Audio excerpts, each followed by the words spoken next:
এটা দশক অতিক্ৰম কৰাৰ পাছতো হৈ নুঠিল যোৰহাট বাইপাছৰ পৰা জাজি পৰ্যন্ত মাত্ৰ ৩৯ কিলোমিটাৰ দৈৰ্ঘ্যৰ ৩৭ নং ৰাষ্ট্ৰীয় ঘাইপথ সম্প্ৰসাৰণৰ কাম ২০১৪ চনত উক্ত কাম আৰম্ভ হৈছিল যদিও NHIDCLৰ তত্বাৱধানত ৰূপায়ণ হোৱা ৰাষ্ট্ৰীয় ঘাইপথ সম্প্ৰসাৰণৰ কাম যোৰহাট বাইপাছৰ পৰা জাজি পৰ্যন্ত সম্পূৰ্ণ নহল। বিগত 10 বছৰত বহু দেশী বিদেশী ঠিকাদাৰী প্ৰতিষ্ঠানে নিজৰ ময়মতালিৰে কৰবাত দলং কালভাৰ্ট PUP নলা নৰ্দমা উপপথ মূলপথৰ কাম হকে বিহকে অলেখ ত্ৰুটিপূৰ্ণভাৱে চলাই গৈছিল, যাৰ ফলত এফালে কামবোৰ প্ৰায় হৈ উঠিছিল যদিও আনফালে আধৰুৱা কাম কাজে ৰাষ্ট্ৰীয় ঘাইপথটো মৃত্যুৰ উপত্যকাত পৰিণত হৈ বহু লোক মৃত্যুমুখত পৰাৰ সমান্তৰালকৈ চিৰদিনৰ বাবে ঘূণীয়া হৈছে। শেহতীয়াকৈ যোৰহাট বাইপাছৰ পৰা জাজি জামুগুৰি সমীপলৈকে এই পথছোৱাৰ খৰতকীয়াকৈ ৰূপায়ণ কৰাৰ স্বাৰ্থত 3টা নিৰ্মাণ প্ৰতিষ্ঠানক কামৰ আবণ্টন দিয়ে NHIDCL।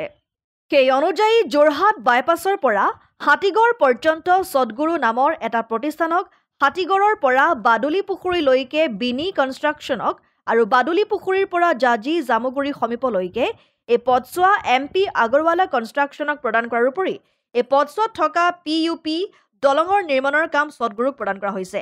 এই প্ৰতিষ্ঠান কেইটাই পথ সম্প্ৰসাৰণৰ কাম অব্যাহত ৰাখিছে যদিও যোৰহাট বাইপাছৰ পৰা বাদুলি পুখুৰীলৈ এই পথছোৱা কামৰ গতি লেহেমীয়া হোৱাৰ অভিযোগ উত্থাপন হৈছে। তদুপৰি তিয়কনগৰত তিয়ক বাগান তিনিআলি কাকজান দগাঁও তিনিআলিত অপৰিকল্পিতভাৱে নিৰ্মাণ কৰিবলৈ লোৱা PUP কেইটাৰ বাবে এই পথছোৱাৰ কাম লেহেমীয়া হোৱাৰ অন্যতম কাৰণ। বাৰিষা PUP কেইটাৰ বাবে প্ৰয়োজন হোৱা পলসৰ অভাৱৰ বাবে এই নিৰ্মাণ কাৰ্য 10% আগবঢ়া নাই। উল্লেখযোগ্য যে তিয়কনগৰৰ মাজমজিয়াৰ PUP-টোৱে তিয়কনগৰৰ ক্ষুদ্ৰ ব্যৱসায়ীসকলক ক্ষতিগ্ৰস্ত কৰাৰ লগতে নতুনকৈ গঢ় লৈ উঠা তিয়ক নগৰখনৰ সৌন্দৰ্য ম্লান কৰিব বুলি অভিযোগ আনি বহু লোকে এই PUP-টো উঠাই দিয়াৰ বাবে বা উৰণীয়া সেতু নিৰ্মাণৰ বাবে সংশ্লিষ্ট বিষয়াসকলক অৱগত কৰিছিল যদিও কোনো সুদুত্তৰ নাপালে। সেয়ে অনতি পলমে পথৰ কাম সম্পূৰ্ণ নকৰিলে ৰাইজে গণতান্ত্ৰিক আন্দোলন গঢ় দিয়াৰ হুংকাৰ প্ৰদান কৰিছে। মুখ্যমন্ত্ৰীজনে কৈছিলে যে 25 চনৰ ফেব্ৰুৱাৰীৰ ভিতৰত কাম সম্পূৰ্ণ কৰিব লাগিব, কিন্তু 25টো বাদে হয়তো 52 চনতো যে এনেকৈ কাম তেওঁলোকে শেষ কৰিব পাৰিব সেই ক্ষেত্ৰত কিন্তু সপোনৰ বাহিৰত। আমি ইয়াৰ পৰা এটা কথা সকীয়াই দিওঁ যে অতি সোনকালে যদি কামসমূহ তেওঁলোকে সমাপন কৰি শেষ নকৰে ইয়াৰ পিছত কিন্তু ৰাইজে গণতান্ত্ৰিকভাৱে বিভিন্ন ধৰণৰ কাৰ্যসূচী ল'বলৈ বাধ্য হ'ব। যোৱা প্ৰায় 10টা বছৰ তেওঁলোকে কাম আৰম্ভ কৰিছে।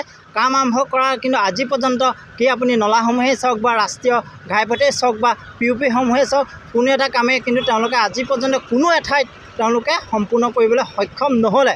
আৰু আমি সৰুৰ পৰা আমি দেখি আহিছোঁ যে তিয়কত কোনো ধৰণৰ PUP প্ৰয়োজন নাছিলে, কিন্তু তেওঁলোকে তিয়কৰ কেইবাটাও স্থানত PUP নিৰ্মাণ কৰি ৰাস্তাসমূহৰ কামসমূহ লেহেমীয়া কৰাৰ যি তেওঁলোকে পোষকতা কৰিছে সেইটো কিন্তু আমি ইয়াৰ পৰা আমি তেওঁলোকক মানে অতিভাৱে নিন্দা কৰিছোঁ আৰু তেওঁলোকে অতি সোনকালে ৰাস্তাটো নিৰ্মাণ কৰক যাতে পথচাৰীসমূহ ভালদৰে অহা যোৱা কৰিবলৈ সুবিধা পায়। আৰু এটা কথা ইয়াৰ লগে লগে আৰু এটা কথা মই ক'ব বিচাৰিছোঁ যে তেওঁলোকে কিন্তু ৰ'দ দিলে শুই থাকে, বৰষুণ যেতিয়া দিব যেতিয়া বাৰিষা আৰম্ভ হ'ব তেওঁলোকে কিন্তু কামৰ গতি অতি মানে একদম খৰতকীয়াকৈ কৰিবলৈ বিচাৰে যে তেওঁলোকে কামসমূহ সম্পূৰ্ণ কৰি আছে, কিন্তু ৰ'দ দিয়া বতৰত কিন্তু আপুনি কোনো এঠাইত মানে হয় যোৰহাটৰ পৰা আপুনি জাজিলৈকে দেখিব কোনো এঠাইত তেওঁলোকে কাম নকৰে। সেই ৰ'দৰ বতৰত যদি তেওঁলোকে কাম কৰিলেহেঁতেন আজি এই অৱস্থা নহয়, ৰাইজে জীয়াতু ভুগিবলগীয়া নহয়।